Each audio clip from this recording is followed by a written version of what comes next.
Seorang hamba yang selalu muhasabat an-nafs dan mu'alajat an-niyat, itu dia tidak akan terpengaruh dengan celaan orang. Itu kan ujian yang pertama.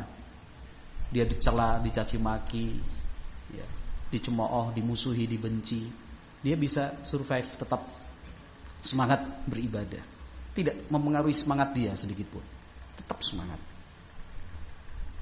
Tetapi jangan sampai kita lengah dari ujian yang kedua. Ujian yang kedua adalah pujian, sanjungan. Diangkat, dihormati, dimuliakan, namanya disebut. Masya Allah ya antum ya, bisa melewati masa-masa kritis seperti itu. Masya Allah. Kalau yang pertama tadi dicela, dicaci maki, dimusuhi keluarga, dia luar biasa, kuat. Tapi ketika giliran ujian kedua datang, nas'alullah as-salamulafiyah, dipuji, disanjung, namanya disebut di mana-mana. Masya Allah, contoh si fulan itu, apa kiatnya, triknya bagaimana? Kok bisa ya antum seperti itu? Barakallahu fiik. Belum tentu kita sama seperti antum. Belum tentu kami semua ini bisa melakukan apa yang antum lakukan. Kami aja masih berat kok keluar dari pekerjaan. Antum bisa. Dipuji, disanjung. Wah, itu ujian juga.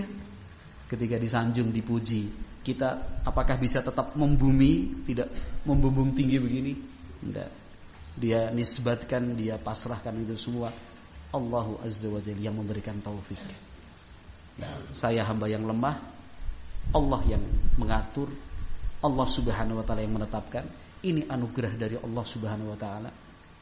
Nah, kalau antum ingin seperti itu, kembalilah kepada Allah Subhanahu wa taala. Saya ini manusia biasa. Kan begitu, barakallahu fiikum.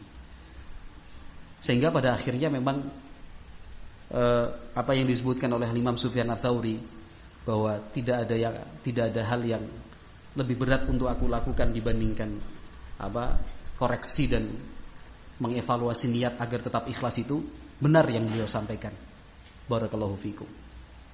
Nah, tetapi saya kembali mengingatkan, ini semua bahan ajar dan bahan renungan untuk kita semua tanpa terkecuali. Nah, apalagi saya. Barakallahu fikum.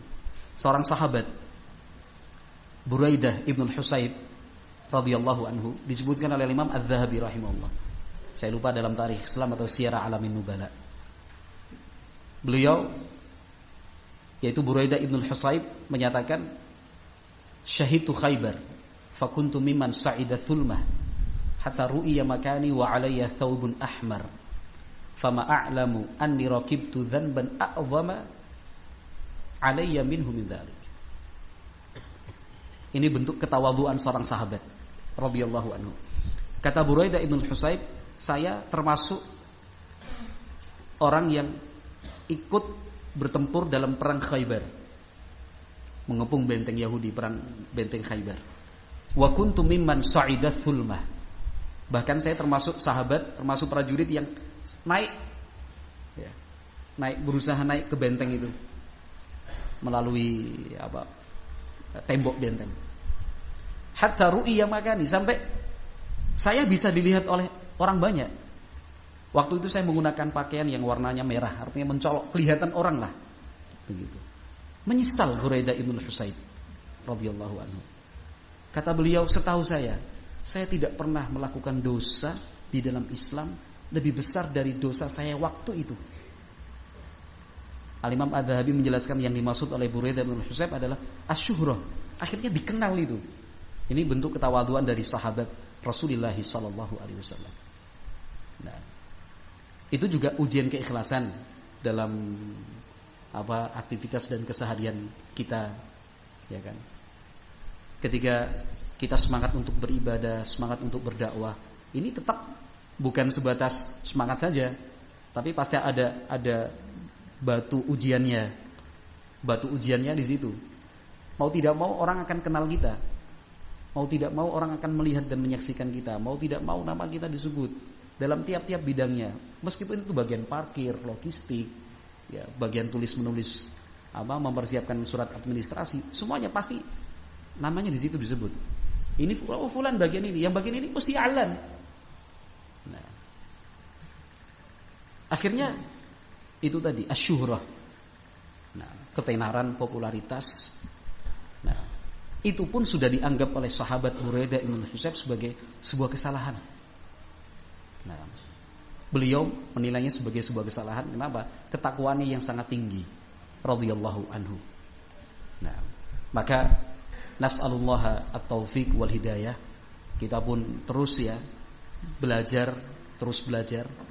Ini untuk saya pribadi secara khusus, barakallahu fikum, dan untuk kita semua, karena nasihat itu li amatil muslimin, untuk kaum muslimin secara keseluruhan, ya kan. Memang jiwa kita yang ammaratun bisu ini, yang selalu mendorong kita untuk berbuat jahat dan berbuat celah ini, terkadang selalu mendorong untuk mengatakan anni fa'altu kada, analladzi kada, analladzi kada. Saya kok. Loh, itu saya di situ. Ana itu. Itu terus dorongan itu selalu ada, tapi usaha kita belajar untuk menahan. Nah. Itu.